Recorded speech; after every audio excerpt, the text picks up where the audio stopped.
हरणाची गती सिंहाची छाती, क्षणात दोन तुकडे करणारा एक घाव आहे, क्षणात दोन तुकडे करणारा एक गाव आहे, ज्यांचे नाव घेता इंग्रजांना अक्षरशः घाव फुटत असे, ज्यांचे नाव घेता इंग्रजांना घाव फुटत असे, ते लोकमान्य टिळक असे नाव आहे, ते लोकमान्य टिळक असे नाव आहे. स्वराज्य हा माझा जन्मसिद्ध अधिकार आहे आणि तो मी मिळवणारच, अशी सिंहगर्जना करणारे नेतृत्वाने जहाल, क्रांतीची मशाल, स्वातंत्र्याची धार म्हणजेच लोकमान्य टिळक. मित्रांनो, लोकमान्य टिळक बाळ गंगाधर टिळक यांचा जन्म 23 जुलै 1856 रोजी रत्नागिरी जिल्ह्यातील चिखली या गावी झाला. लोकमान्य टिळक हे भारतीय स्वातंत्र्य चळवळीचे प्रमुख नेते होते. त्यांनी लोकांमध्ये जागृती निर्माण व्हावी यासाठी त्यांनी केसरी व मराठा ही 2 वर्तमानपत्रे सुरू केली. टिळकांचा जन्म गंगाधर पंत व पार्वतीबाई या सच्शील पण गरिबांच्या पोटी झाला असला तरी हा मुलगा बुद्धिचातुर्य, निर्भयता, कणखरपणा यांची श्रीमती घेऊनच जन्माला आला. रत्नसोनी मातीत जन्म घेते, विजयश्री नीच शिरी करीते.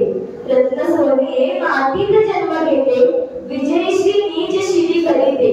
कमल तरी पंकात तरी येते, वसंतश्री सत्कार करायते. कमल तरी पंकात तरी येते, वसंतश्री सत्कार करायते. या कवी यांच्या म्हणण्याप्रमाणे टिळकांचा जन्म जरी चिखलगावात झाला असता तरी हा मुलगा बुद्धिचातुर्यपणे जन्माला आला होता. Freedom is my birthright and I will have it म्हणजे स्वराज्य हा माझा जन्मसिद्ध अधिकार आहे आणि तो मी मिळवणारच, अशी गर्जना करून स्वराज्य प्राप्तीसाठी टिळकांनी आपले तन, मन, धन वेचले. देशसेवेचा अनेक मार्ग सामाजिक, राजकीय, आर्थिक आणि ज्ञानदान. पण या सर्व मार्गातून टिळकांनी जवळचा मार्ग चोखाळला, राजकीय जहालवाद, क्रांतिवाद. केल्याने होत आहे रे आधी केलेची पाहिजे, केल्याने होत आहे रे आधी केलेची पाहिजे. किंवा भाग्यसी काय होणे रे यत्न वाचूनी राहिले, भाग्यसी काय होणे रे यत्न वाचूनी राहिले. या उक्तीतील भावार्थ ते बोलून काढले होते. ज्ञान, त्याग आणि कर्तृत्व या सर्व गुणांमुळे भारतीयांची मने टिळकांनी काबीज केली. टिळकांची वाणी व जी मुलूक मैदानी तो ती होती खरी सिंहगर्जना. इसवी सन 1906 साली काँग्रेस अधिवेशनातील दादाभाई नौरोजींच्या व्याख्यानाने तरुणांची मने अधिकच वळली. ते म्हणाले होते, आयुष्यभर इंग्रज सरकारची विनवणी करून मला आज वाटते की मी जर तरुण असतो तर इंग्रज सरकार विरुद्ध बंड करून उभा ठाकलो असतो. भारतीय तरुण त्या मुद्द्याचे बोल ऐकून हेलावले. सरकारचे डोके आहे का ठिकाणावर दिले आरोळी, सरकारचे डोके आहे का ठिकाणावर दिले आरोळी.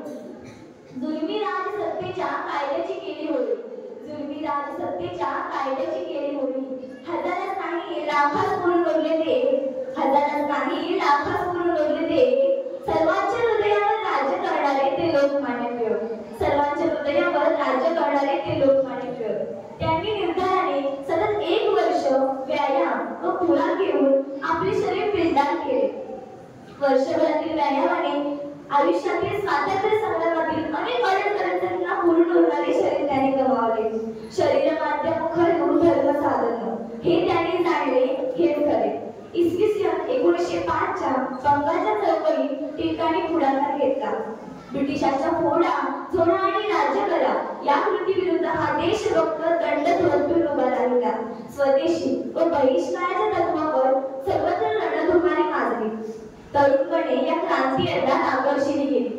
खुदिरामला झालेल्या फाशीच्या शिक्षेसंदर्भात लेखमाला लिहिल्याबद्दल टिळकांना 6 वर्षे कारावासाची शिक्षा झाली. टिळकांच्या उतारवयातील ही शिक्षा क्रांती देवता मलूल झाली. भारतीय जनतेचा जणू धीरच खचला. आपला नेता आपल्याला पुन्हा पाहता येणार नाही या जाणीवेळे भारतीय जनता शोक सागरात बुडाली. पण उतारवयाचे टिळक त्या मंडळीच्या तुरुंगाकडे पाहून खचितच म्हणाले असतील, वाढू दे कारागृहाच्या भिंतींची उंची किती, मनमना नाही क्षिती. वाढू दे कारागृहाच्या भिंतींची उंची किती, मनमना नाही क्षिती. भिंतींच्या उंचीत आत्मा राहतो का कोंडूनी, भिंतींच्या उंचीत आत्मा राहतो का कोंडूनी. मुक्त तो रात्रंदिनी व तो राजरंगिणी. त्यांनी तरुण पिढीला शिक्षण, स्वाभिमान आणि राष्ट्रप्रेम शिकवलं. ते म्हणत आपला देश स्वतंत्र झाला पाहिजे, मग ती स्वराज्यात राहील की तुरुंगात हे देखील माझा प्रश्न नाही. आपण त्यांच्या कार्याला आणि विचारांना अभिवादन करत आहोत. त्यांच्यासारख्या महापुरुषांकडून प्रेरणा घेऊन आपण आपल्या देशासाठी काहीतरी केलं पाहिजे. अभ्यास, प्रामाणिकपणा आणि सामाजिक जबाबदारी हीच त्यांच्या जयंतीची खरी श्रद्धांजली ठरेल. शेवटी एवढेच बोले, स्मृतीचे तुमच्या मिळते स्फूर्ती, स्मृतीचे तुमच्या मिळते स्फूर्ती, गाते रमना तुमची कीर्ती, गाते रमना तुमची कीर्ती. भाव फुले ही तुम्हास अर्पण, भाव फुले ही तुम्हास अर्पण, स्मृतीचे तुमच्या शतशः वंदन, स्मृतीचे तुमच्या शतशः वंदन. जय लोकमान्य, जय हिंद.